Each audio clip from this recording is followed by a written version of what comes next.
Hello everyone. आज का video है मिथ्स ऑफ फर्टिलिटी, यानी फर्टिलिटी से रिलेटेड जो भी मिसकंसेप्शंस है, गलत धारणाएं हैं लोगों के दिमाग में, आज हम वो सारी चीज़ें क्लियर करेंगे। तो वीडियो अच्छा लगता है तो लाइक शेयर सब्सक्राइब करना है।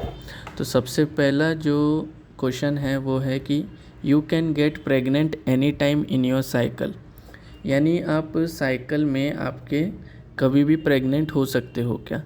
तो ऐसा नहीं है। देखा जाए तो देखिए, अगर आपको पहला पीरियड्स आ गए तो उसके बाद जो नेक्स्ट पीरियड आएंगे उसके 12 से 16 दिन के पहले, तो उस टाइम में क्या होता है कि ओवुलेशन होता है। तो ओवुलेशन से क्या होगा कि फर्टिलिटी ज़्यादा होगी। सपोज़ करते हैं आपको पीरियड्स आए हैं 1 2 3 4 को, तो क्या हुआ जनवरी के 1 2 3 4 को, तो पहली बार जब ब्लीडिंग हुई वजाइना से उसको हमने डे 1 लिया, यानी 1 तारीख को हम मान के चल रहे कि वजाइना से ब्लीडिंग हुई, वो पीरियड हो गए। तो वहाँ से हमने काउंट करते हुए आए और 12th to 16th डे लिया। 12th to 16th डे ये जो मिली है, इसमें क्या होता है कि ओवुलेशन होगा। अब ओवुलेशन होगा तो उसमें क्या होता है, फर्टिलिटी बढ़ जाती है। तो हम क्या कहेंगे कि जो प्रेगनेंसी है उसके हाई चांसेस कब होते हैं, 12 to 16th डे पे, यानी ओवुलेशन के टाइम पे फर्टिलिटी ज़्यादा होती है। ठीक है। फिर age doesn't affect fertility until menopause, यानी एज फर्टिलिटी को अफेक्ट नहीं करता है। एज अफेक्ट करता है फर्टिलिटी को। जैसे फीमेल हो गई, फीमेल में जो फर्टिलिटी है वो डिक्रीज़ होना चालू होती है लेट 20s में। लेट 20s यानी 28 29 30 में आपकी जो फर्टिलिटी है वो कम रेट में, बहुत मिनिमम रेट में कम होना चालू होती है। लेकिन जब आप अपने 35 के अबाव आते हो तो उसमें फर्टिलिटी जो है वो ज़्यादा स्पीड से डिक्रीज़ होती है। लेकिन फर्टिलिटी गर्ल्स में यानी वुमेंस में डिक्रीज़ होना चालू होती है लेट 20s से, यानी 28 29 30 पकड़ लीजिए। लेकिन इसमें अगर फर्टिलिटी कम होने की जो स्पीड है वो हम मान के चलते 1% होगी, 2% होगी, तो वही अगर वुमेन की एज 35 प्लस हो गई तो उसकी फर्टिलिटी डिक्रीज़ होने की स्पीड बढ़ जाती है, वो हो जाएगी 8% 10%। ठीक है।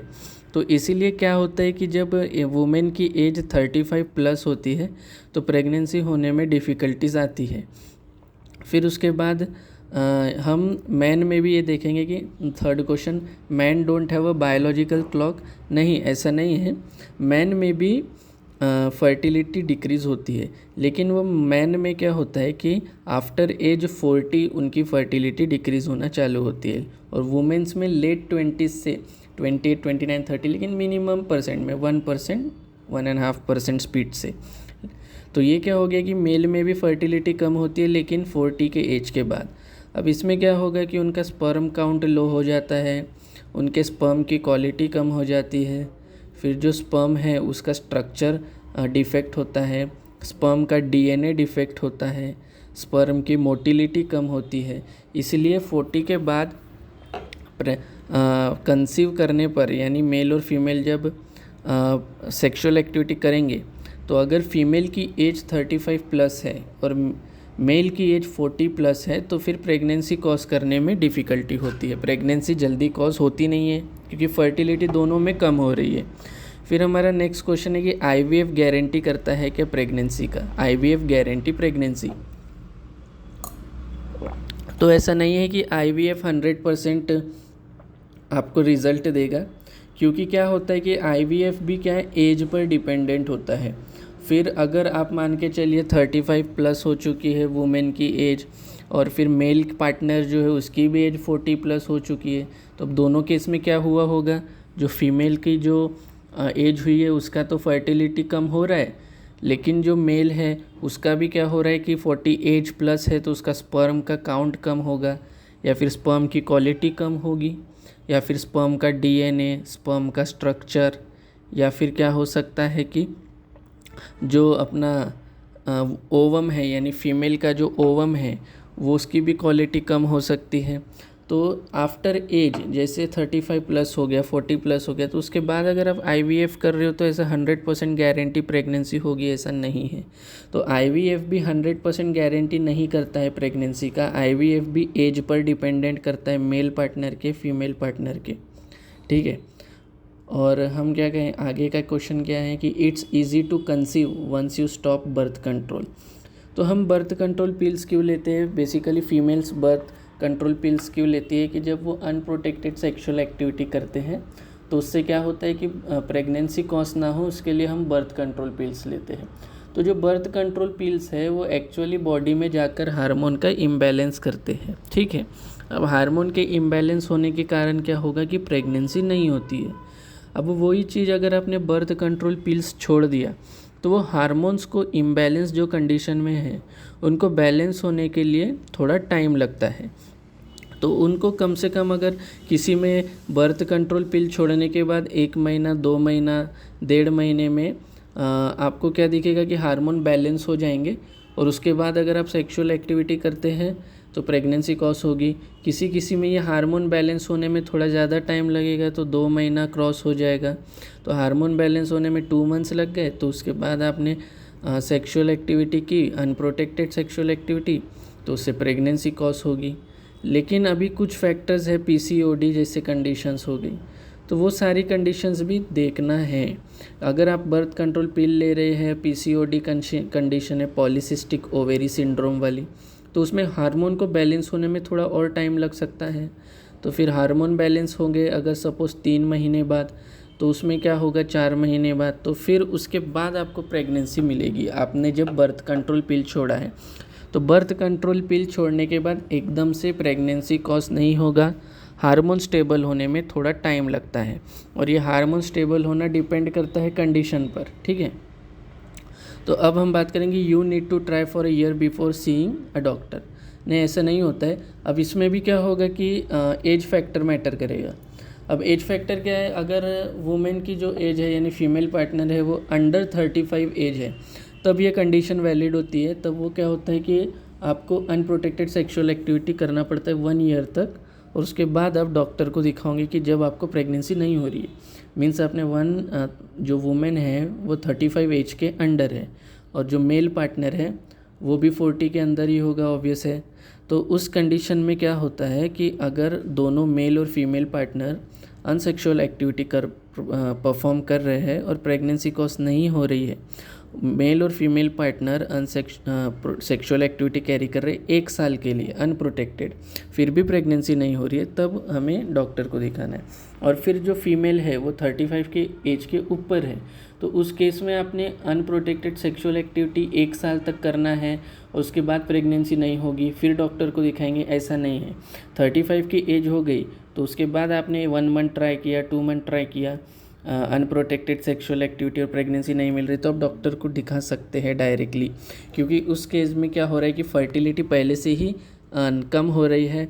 और क्या हो सकता है, अगर आपको पहले मिसकैरेज की अगर हिस्ट्री हो, या फिर एंडोमेट्रियोसिस की हिस्ट्री हो, पॉलीसिस्टिक ओवेरी सिंड्रोम की हिस्ट्री हो, और आपकी एज 35 प्लस हो चुकी है यानी फीमेल की, तो उस केस में आपने 1 साल तक रुकना नहीं है कि अनप्रोटेक्टेड सेक्सुअल एक्टिविटी करेंगे फिर प्रेगनेंसी नहीं हुई तो डॉक्टर को दिखाएंगे, ऐसा नहीं है। तो 35 के अंडर वाली फीमेल ने क्या करना है, 1 ईयर तक अनप्रोटेक्टेड सेक्सुअल एक्टिविटी करो, प्रेगनेंसी नहीं हुई फिर डॉक्टर को दिखाओ। और 35 प्लस एज वालों ने क्या करना है, डॉक्टर को दिखा सकते हैं। उसके बाद हम क्या करेंगे कि position during intercourse affect conception. नहीं, तो पोजीशन ऐसा कुछ फिक्स नहीं है कि आप सेक्सुअल एक्टिविटी करोगे तो यही पोजीशन करने के बाद प्रेगनेंसी रिजल्ट होती है, ऐसा कुछ नहीं होता। पोजीशन कभी प्रोपोर्शनल नहीं है कि प्रेगनेंसी कॉज होगी या नहीं। अब क्या होता है कि जो हमारा स्पर्म है, वो जो स्पर्म होता है वो वेल ट्रेंड होता है, हम कह सकते हैं नेचुरली। वो पर्टिकुलरली वुमेन के बॉडी में प्रॉपर स्विम करके तैर कर ओवम तक पहुंच ही जाता है, इसलिए कोई पोजीशन मैटर नहीं करता while having sexual activity. You conceive while breast feeding, यानी जब फीमेल की प्रेगनेंसी हो गई, फिर उसके बाद डिलीवरी हो गई, उसके बाद क्या होगा कि फीमेल के ब्रेस्ट से मिल्क निकलेगा, उसको कहते हैं ब्रेस्ट से मिल्क निकलेगा, और ब्रेस्ट फीडिंग कहते हैं उसे। तो प्रेगनेंसी के डिलीवरी के बाद मिनिमम कम से कम 4 महीने तक तो प्रेगनेंसी कॉज होती नहीं है नेक्स्ट वाली। अगर मदर ब्रेस्ट फीडिंग करवा रही है तो 4 डिलीवरी हुई, डिलीवरी के बाद 4 महीने तक कम से कम प्रेगनेंसी कॉज नहीं होगी, क्योंकि जो दूध के लिए जो हार्मोन रिस्पॉन्सिबल है वो हार्मोन अपोजिट होते हैं पीरियड्स कॉज करने के लिए जो हार्मोन रिस्पॉन्सिबल है। यानी फीमेल का जो दूध निकल रहा है ब्रेस्ट से उसके लिए जो हार्मोन काम करते हैं और पीरियड्स लाने के लिए जो हार्मोन काम करते हैं वो दोनों एक दूसरे के अपोजिट है। इसलिए जब 4 महीने तक जो एकदम ब्रेस्ट फीडिंग करवाते हैं यानी बच्चों को दूध पिलाते हैं उस टाइम पर प्रेगनेंसी नहीं होती है। फिर उसके बाद हम क्या करेंगे, stress is main cause of infertility. हाँ, stress is cause of infertility, true है, क्योंकि स्ट्रेस करने पर कॉर्टिसोल हार्मोन सिक्रीट होता है। कॉर्टिसोल हार्मोन का ही दूसरा नाम है स्ट्रेस हार्मोन। अब ये कॉर्टिसोल हार्मोन क्या करता है कि आपका जो फीमेल है उसके ओवुलेशन को अफेक्ट करता है, यानी ओवुलेशन लेट कराएगा, ओवुलेशन जल्दी करवाएगा और उससे क्या होगा कि फिर फर्टिलिटी नहीं होगी। ठीक है, तो इस बात को ध्यान में रखना है कि स्ट्रेस से फर्टिलिटी पर अफेक्ट पड़ता है और मेल पार्टनर में भी फर्टिलिटी पे अफेक्ट करेगा। स्ट्रेस क्या करता है, अगर कॉर्टिसोल हार्मोन सीक्रेट हुआ तो फीमेल में क्या करेगा, फीमेल के हार्मोन्स को सप्रेस करता है, उसी तरीके से मेल में भी हार्मोन्स को सप्रेस करेगा। तो स्ट्रेस अफेक्ट करता है फर्टिलिटी को। अब next question, if you already have one child you want face fertility issues. नहीं, ऐसा नहीं है। अगर आप मान के चलते फीमेल है, उसको एक बच्चा है यानी उसकी प्रेगनेंसी हुई और उसको भी एक बच्चा है, तो उसके बाद भी वो फर्टिलिटी की प्रॉब्लम फेस कर सकती है। उसे हम कहते हैं सेकेंडरी इनफर्टिलिटी। यानी फीमेल थी, मदर है, उसको एक बच्चा है ऑलरेडी, अब वो सेकेंड प्रेगनेंसी करना चाहती है, लेकिन अब उस केस में क्या हो रहा है कि उसकी प्रेगनेंसी नहीं हो रही है यानी फर्टिलिटी नहीं है, तो उसको हम क्या कहते हैं, सेकेंडरी इनफर्टिलिटी कहते हैं। सेकेंडरी इनफर्टिलिटी यानी एक बच्चा है, अब दूसरी प्रेगनेंसी प्लान कर रहे हैं, नहीं हो रही है, सेकेंडरी इनफर्टिलिटी। तो ये भी आजकल बहुत कॉमन हो रहा है सरप्राइजिंगली। ठीक है, अब हम नेक्स्ट क्वेश्चन देखेंगे कि infertility is always a women's problem. ऐसा नहीं है कि इनफर्टिलिटी वुमेन्स प्रॉब्लम है, ये 40% मेल में है और 40% फीमेल में है, और जो 20% है वो बोथ कॉसेस कहते हैं। उसके बाद हम आएंगे कि हर्बल रेमेडीज़ कॉज करती इनफर्टिलिटी को क्योर करती है। क्या herbal remedies can cure infertility? नहीं, ऐसा नहीं है। कुछ सप्लीमेंट्स इनफर्टिलिटी में थोड़ा इम्प्रूवमेंट ला सकती है, लेकिन ऐसा नहीं है।